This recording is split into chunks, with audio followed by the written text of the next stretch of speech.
কুমড়োকে সিদ্ধ করিনি, এই আলু আর এই ফুলকপিকে সিদ্ধ করে নিয়েছি, অর্ধেক সিদ্ধ করেছি। এখন ভাজা করব, কড়াই বসিয়েছি।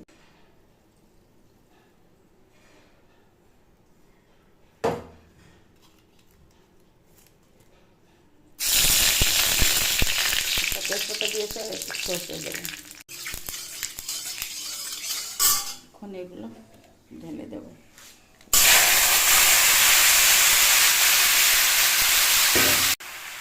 আর লবণ দেবো কম, কারণ কি রুটিতে লবণ দেওয়া থাকে তো, যার জন্য সেইগুলো সবজিতে একটু কম লাগে, ভাতের সবজিতে একটু বেশি দেব।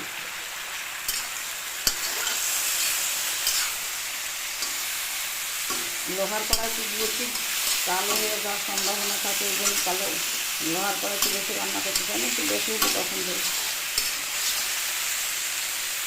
খুব তেল দিয়েছি রাত্রিবেলা।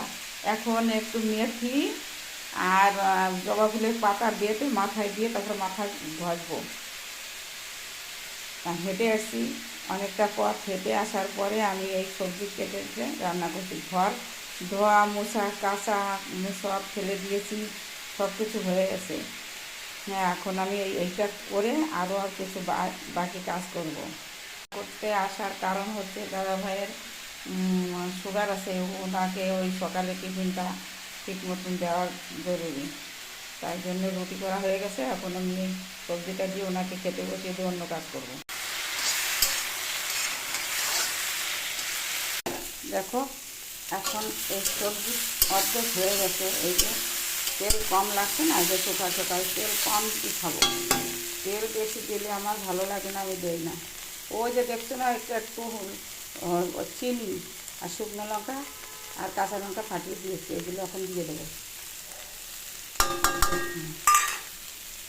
আমি আগে দিই না, আমাকে পোড়নে দেয়, আমি দিই না পোড়নে।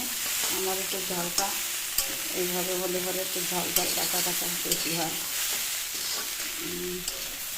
রুটির সবজি একটু ঝাল ঝাল হবে, তাই জন্য ঝাল বেশি দিয়েছি, আর আমরা ঝাল খাই বেশি বুঝলে। কোলেস্টেরল একেবারে বর্ডারে, তার জন্য তেল টেল কম খাই।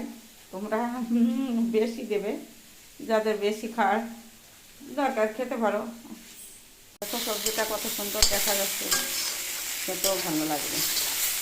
একটু কুমড়োটা বোকা বলো আছে, যার জন্য আমি একটু চিনি দিই।